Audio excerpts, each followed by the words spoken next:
En cas de décès, de démission, de vacances, le président de la République, Paul Biya, sera remplacé par le président du Sénat, Niat Difendi.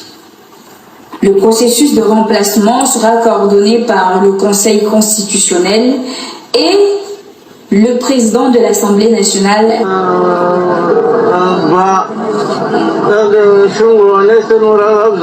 En cas de décès, de démission.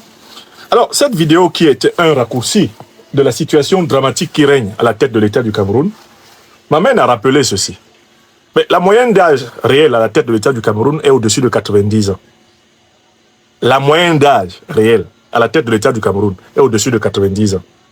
Monsieur Biya est dans sa 91e année. Si sa mort est annoncée, il doit être remplacé par le président du Sénat, qui non seulement ne tient pas debout, mais ne peut pas travailler, qui est un vieillard grabataire, constamment sous perfusion, et dont la famille attend doucement le voyage ultime vers le pays des ancêtres. Le troisième personnage parlementaire de l'État, le troisième personnage qui nous est montré dans cette courte vidéo, c'est le président du Conseil constitutionnel. C'est un vieillard très avancé, dont la sénilité est évidente, et qui est chargé simplement de répéter la dictée qui lui viendra du locataire du palais présidentiel et du détenteur de la force militaire. Quant au président de l'Assemblée nationale, Kava Yeguie Djibril, c'est un individu en état de décomposition sénile avancée. Donc, quand vous regardez les présidents d'institutions qui sont chargés d'assurer, eh bien, la continuité du Cameroun dans le 21e siècle, vous vous rendez compte qu'en fait,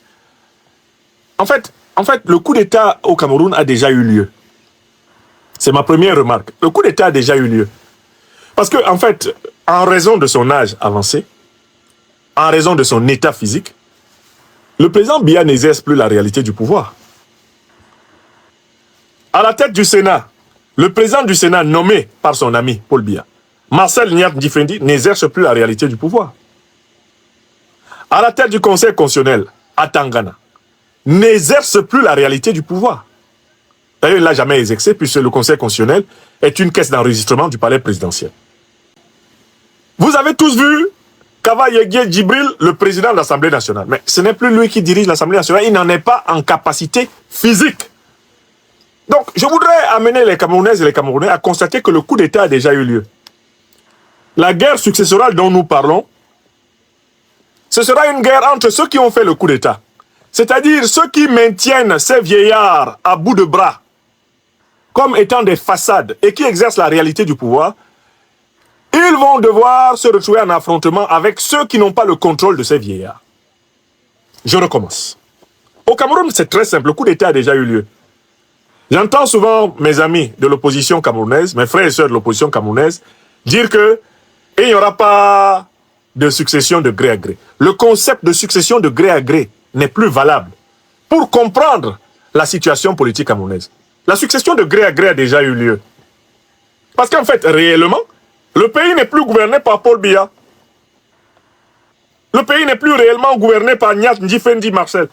Les vieillards que je vous ai montrés là, à 80% de la journée, ils doivent dormir et être en train d'être soignés. Ce n'est pas une insulte que je leur fais. Ce sont les âges de la vie. Moi, j'ai 52 ans. Si Dieu le veut, je verrai aussi leurs âges. Et je serai sans doute à leur âge en état de dépendance. Donc, je voudrais que les Camerounaises et les Camerounais prennent acte qu'aujourd'hui, 16 mai 2024, je les informe que le coup d'État a déjà eu lieu. Toutes les informations à ma disposition me permettent de dire, sans risque de me tromper, que M. Biya ne jouit pas de 20% des capacités mentales nécessaires pour diriger le pays au quotidien. Par conséquent, le pays est déjà dirigé par ses proches, ceux qui ont le contrôle de son corps. Ceux qui le gèrent au quotidien, ce sont eux qui gèrent le pays. Or, à partir du moment où le président de la République affiché n'est pas le président de la République réel, il y a déjà eu coup d'État. Les 3 vieillards que je vous ai montrés là, les 4 vieillards que je vous ai montrés, ne sont que des caches-sexes d'un coup d'État qui a déjà eu lieu. Le pouvoir est entre les mains du secrétariat général de la présidence de la République, en association avec la première dame du Cameroun. Le pouvoir est entre les mains des officiers généraux qui tiennent les principales forces militaires du pays. Le quartier général à Yaoundé, la garde présidentielle, le bataillon d'intervention rapide, qui sont les principales forces spéciales, et la sécurité militaire. Ceux qui sont à la tête de ces forces, ce sont eux qui ont déjà pris le pouvoir. Paul Biya a déjà été renversé. Par quoi? Par l'âge. Je recommence. Paul Barthélemy Biya Abimvondo a déjà été renversé par l'âge. Pendant que vous dites que vous êtes contre le gré à gré a eu lieu. Car, en effet, le pouvoir s'exerce en son nom. Mais lui, il n'exerce plus réellement le pouvoir. Certes, il a des moments de lucidité où il lui est permis d'assurer encore un certain nombre de fonctions régaliennes. Mais sa marge d'action est strictement limitée par sa sénilité, sa sénescence avancée. Telle est la situation à la tête du Parlement camerounais. Niat Ndifendi Marcel n'exerce plus la réalité du pouvoir au Sénat. Il ne peut pas travailler. Les pathologies de l'âge avancé que nous voyons en pleine action sur lui sont des pathologies incompatibles avec l'exercice de fonctions parlementaires quelconques. Qui plus est, la direction d'une institution parlementaire. Alors, une fois que vous aurez acté la première chose que je voulais dire, à savoir que le coup d'État a déjà eu lieu. Alors, maintenant, je vous invite à constater ce qui va se passer après. Nous nous préparons au Cameroun à une guerre successorale. Non pas entre les partisans de Paul Biya et ceux qui ne sont pas les partisans de Paul Biya, mais une guerre successorale entre les partisans de Paul Biya. Je dis bien, ce n'est pas une guerre successorale entre le régime de Paul Biya et le reste du peuple qui se prépare. La guerre successorale qui arrive, c'est une guerre entre les partisans de Paul Biya, parce que le partage actuel du pouvoir n'est pas à l'avantage de toutes les ailes du régime. Certaines ailes du régime estiment que le pouvoir qui est concentré autour du secrétaire général de la présidence est trop important par rapport à celui que ces ailes du régime voudraient concentrer. Donc, la guerre successorale qui va avoir lieu, c'est la guerre entre les deux clans qui ont perpétré le putsch. Il faut que le peuple camerounais sache que ceux qui exercent le pouvoir au nom de Paul Biya exercent le pouvoir au nom de Niat Ndifendi, au nom de Kava Yegué, qui exerce le pouvoir au nom de Clément Atangana. Tous ces gens qui exercent le pouvoir se sont entendus pour faire le coup d'État contre le peuple camerounais. C'est-à-dire, en fait, le fait qu'ils ne s'affrontent pas actuellement vient du fait qu'ils sont tombés d'accord sur le fait que la dispute du pouvoir doit avoir lieu entre eux. Mais l'idée que Paul Biya soit remplacé par eux, elle est déjà mise en œuvre. Ils l'ont déjà remplacé. Ils l'ont déjà remplacé. Son intervention, celle de Paul Biya, dans la vie politique camerounaise est marginale. Les Camerounais, eux-mêmes, voient très bien que c'est un absent. Il n'est pas absent parce qu'il veut. Il est absent parce qu'il ne peut pas. À 91 ans, les pathologies de son âge l'empêchent d'être présent. Comme les pathologies de l'âge de Niat Ndifendi l'empêchent d'être présent. Comme les pathologies de l'âge de Clément Atangana ou de Kaba Yegué Djibril les empêchent d'être présents. Donc, la guerre successorale, c'est quoi? C'est qu'en fait, pour le moment, ils se sont entendus. Pour le coup d'État contre le peuple camerounais, ils se sont entendus. Les partisans, les membres du régime Biya se sont entendus pour le coup d'État contre le peuple camerounais. Le point sur lequel ils ne se sont pas entendus, c'est comment ils se partagent le pouvoir lorsque de manière formelle, Paul Biya se sera effacé. Lorsqu'ils lui auront offert les obsèques nationales auxquelles il aspire. Lui, Paul Biya. La question du partage du pouvoir entre eux, elle est encore en suspens. Par contre, la question du remplacement de Paul Biya, elle est déjà résolue. La succession de gré à gré a déjà eu lieu. Les clans se sont entendus pour exercer d'ores et déjà le pouvoir et utiliser les vieillards comme étant en réalité des mascottes, des voiles. Il faut que les Camerounais comprennent cela. La succession de gré à gré n'aura pas lieu quand Paul Biya mort, il s'agira de savoir qui est le président de la République. Non, elle a déjà eu lieu. Et il y aura une guerre entre les successeurs de gré à gré. Il y aura une guerre entre les successeurs de gré à gré. J'informe les Camerounais. Le groupe qui est rassemblé autour de Ngongo va affronter l'autre. Celui qui n'est pas rassemblé autour de Ngongo. Le groupe qui est pour la succession par la filiation paternelle à travers Franck Biya, eh bien, ce groupe-là va se retrouver en confrontation avec l'autre. Mais les deux, pour le moment, se sont entendus pour que la succession globale du régime ait lieu. Ce sont les cadets qui gèrent le Cameroun. Les vieillards leur servent simplement de masque. Ils utilisent les vieillards pour, en réalité, prendre des positions fortes et préparer le règlement de compte entre eux, lorsque les vieillards auront formellement disparu. Donc, puisque, comme je vous en informe, la succession de gré à gré a déjà eu lieu, ça pose la question de savoir, mais de quelle nature va être la lutte du peuple camerounais maintenant? Qu'est-ce que le peuple camerounais peut faire devant cette succession de gré à gré qui a eu lieu? Puisque vous avez vu que physiquement, Paul Biya, Niat Djifendi, Kava Yegye Djibril, Clément Atangana ne peuvent pas exercer le pouvoir. Vous avez bien vu que, en fait, on les utilise. Ce sont des mascottes, ce sont des marionnettes. Ils sont manipulés par ceux qui s'occupent de leur âge avancé, de leur sénilité. Alors, ça veut dire qu'en fait,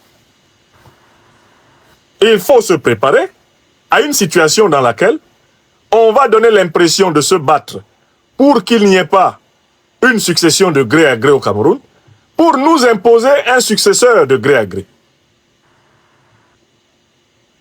C'est-à-dire que le camp qui va s'opposer au plan que Paul Biya a mis en place, ce camp-là va tenter de se présenter comme représentant le peuple camerounais, ce qui n'est pas vrai. Il s'agit actuellement de prendre des dispositions pour que ce peuple soit en capacité de lutter contre ceux qui vont essayer de voler l'alternance, en se présentant comme les représentants de l'alternance. Je recommence. On va essayer de voler l'alternance au Cameroun en créant en transformant l'un des clans de la succession actuelle, en le transformant en pseudo-opposition. Donc il faut s'attendre dans les jours à venir au commencement de cette tension frontale, dans laquelle, eh bien, on va tenter de fabriquer une opposition, une pseudo-opposition, qui s'intercale entre l'opposition populaire camerounaise et le régime, et qui se positionne comme l'alternance à la tête du pays. Et parce qu'on est dans une phase tactique et stratégique très fine. Et je suis au quotidien les analyses qui sont faites. Les gens n'ont pas vu qu'on veut intercaler une fausse opposition entre le régime Biya, descendant actuel, et l'opposition populaire réelle. On veut intercaler une fausse opposition. Mais une fausse opposition issue du régime Biya, mais vraiment issue du RDPC. Ce ne sera même pas une fausse opposition en termes de parti allié du RDPC, non. Une des ailes du RDPC va bientôt se déclarer moderniste. Une des ailes du RDPC va bientôt se déclarer prête à changer le Cameroun. Une des ailes du RDPC va bientôt opérer un schisme et dire qu'elle incarne la relève et que c'est elle qui incarne l'alternance. Il faut s'y attendre. Ce bébé-là va naître dans les prochains jours, dans les prochaines semaines. J'ai toujours annoncé aux Camerounais, au peuple de mon pays natal, les choses qui allaient leur arriver. Par conséquent, la seule réponse qu'il faille apporter à cette situation, c'est de toute urgence de refaire le point des forces saines de la résistance camerounaise.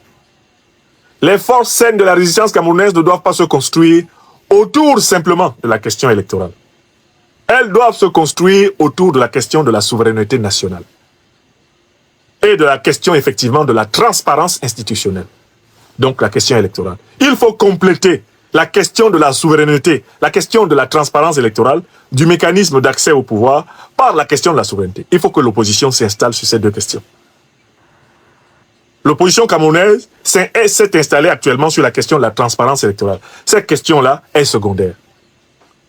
Parce qu'il n'y aura jamais de transparence électorale tant que les forces stratégiques du pays seront entre les mains du pouvoir.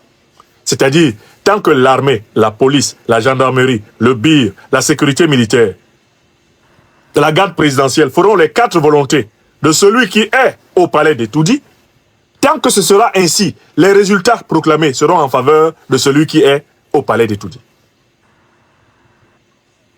Par conséquent, il faut, dans la bataille pour la transparence électorale qui a été lancée par le leader principal de l'opposition camerounaise, le professeur Maurice Kamto, il faut absolument que la question de la souveraineté soit posée. Parce que seule la question de la souveraineté est de nature à perturber ces individus et à rassembler largement le peuple camerounais. Le peuple camerounais est un peuple qui a dans sa mémoire une conscience nationaliste et panafricaniste révolutionnaire. Il faut créer une force d'opposition, une plateforme de l'opposition qui mette ensemble la question électorale et la question de la souveraineté, la question panafricaniste révolutionnaire.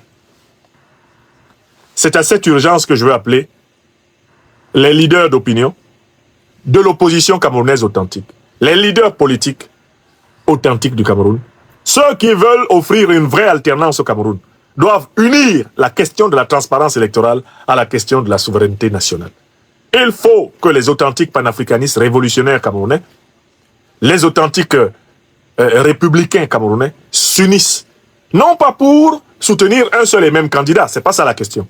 Qu'ils s'unissent pour obtenir un cadre politique souverain.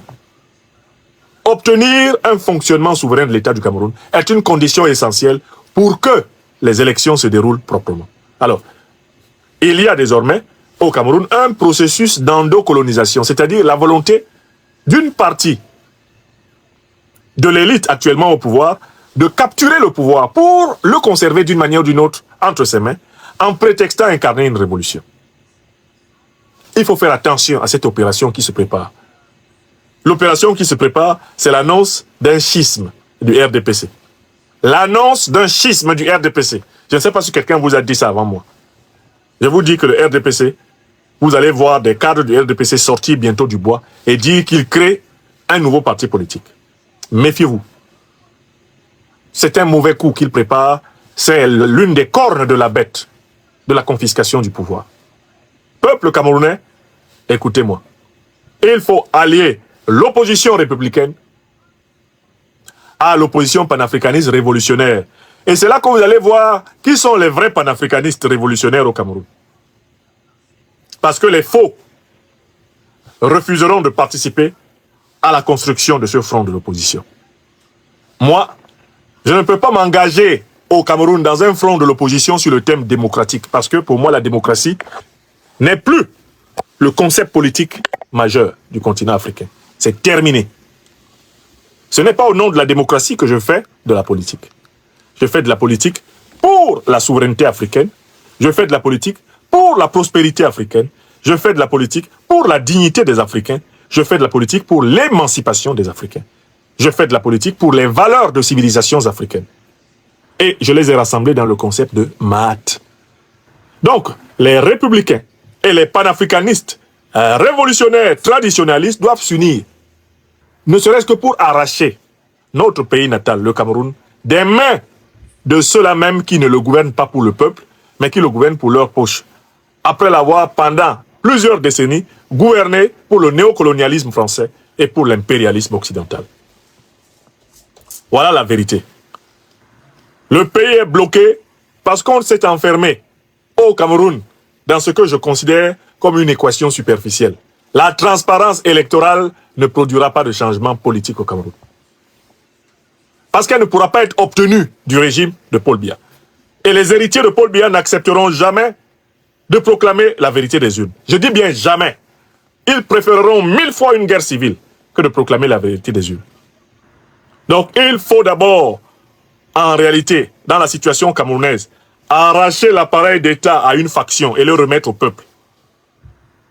Il faut arracher l'appareil d'État à une faction quelconque de Camerounais et remettre cet appareil d'État au peuple dans le cadre d'un processus transitionnaire bien ouvert. Un processus équitable. Il n'y aura pas d'élection juste et transparente en 2025 avec le système de l'ECAM RDPC. Jamais ça ne va arriver. Il ne faut pas jeter les forces du peuple dans une bataille dont on connaît la conclusion. La conclusion négative pour le peuple. Il faut jeter les forces du peuple dans une vraie bataille. C'est de la vraie libération du Cameroun. Alors, tant qu'on va rester dans le démocratisme, l'électoralisme, on ne va pas mobiliser les Camerounais. Il va falloir poser très clairement ensemble les questions de la souveraineté du peuple et la question de la transparence électorale. Il faut les unir. Il faut donc que les forces républicaines, les forces révolutionnaires, panafricanistes, traditionnelles, authentiques du Cameroun, sans attendre l'autorisation de quiconque, il faut qu'elles s'unissent. Parce qu'en face, ils sont en train de créer une pseudo-opposition. Ils vont créer un pseudo-schisme. Et dire que, oh, vraiment, le régime a échoué, nous sommes sortis de ça, nous sommes déterminés à faire autre chose. Alors qu'ils ont déjà préparé leurs forces militaires à l'intérieur de l'appareil pour la guerre successorale. Est-ce que c'est clair? Donc, donnez cette émission à toute l'Afrique. Demandez aux Africaines et aux Africains de faire savoir ce que nous avons dit sur ce qui se passe dans notre pays natal.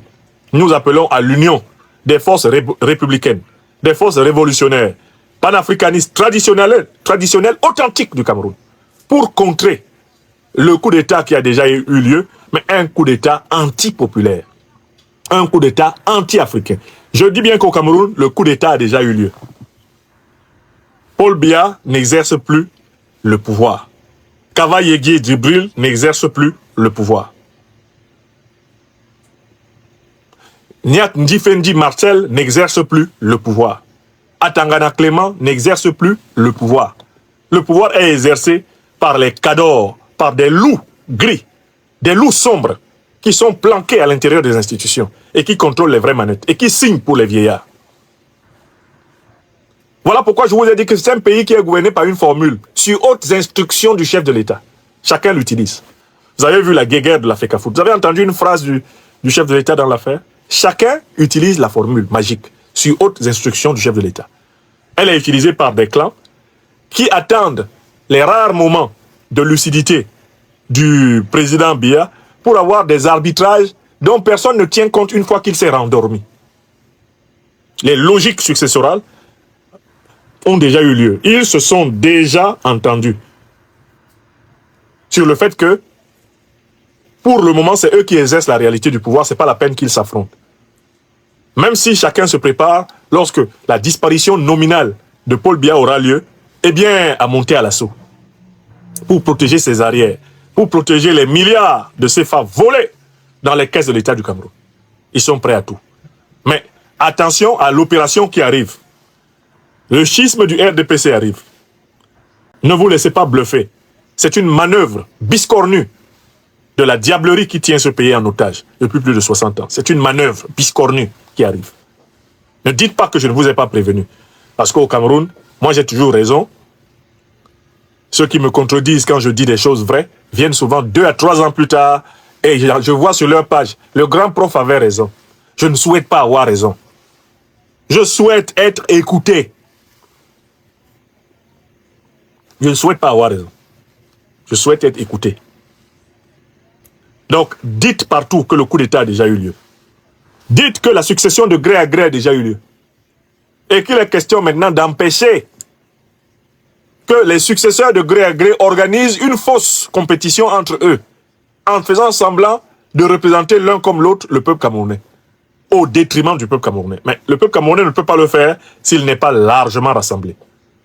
On ne peut pas rassembler le peuple camerounais autour de la seule question électorale. Ça ne va pas. Regardez le degré de mobilisation. Ça ne va pas. Parce que c'est un concept qui ne rentre pas dans les entrailles du pays. Il faut poser la question de la souveraineté. Je vois que le président Maurice Kamto, par exemple, a commencé à parler ces derniers temps de la question des langues nationales. C'est bien. La question des langues nationales fait partie de la question de la souveraineté. Non, mais la souveraineté, c'est le franc CFA. Il faut en parler. Il faut se décider là-dessus. La souveraineté, c'est le positionnement par rapport à la lutte des peuples maliens, burkinabés, des peuples nigériens. Il faut se positionner là-dessus, fermement.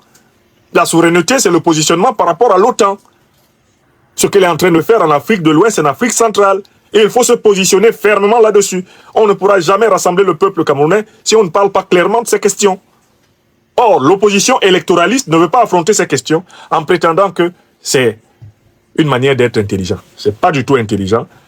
Il faut respecter l'intelligence du peuple et poser clairement sur la table ces options. Alors, il n'y aura pas de force populaire suffisante au Cameroun si on ne réussit pas l'alliance des forces dites républicaines, donc celles qui pratiquent la politique dite de démocratie, d'importation occidentale, avec les forces révolutionnaires, populaires et traditionnelles.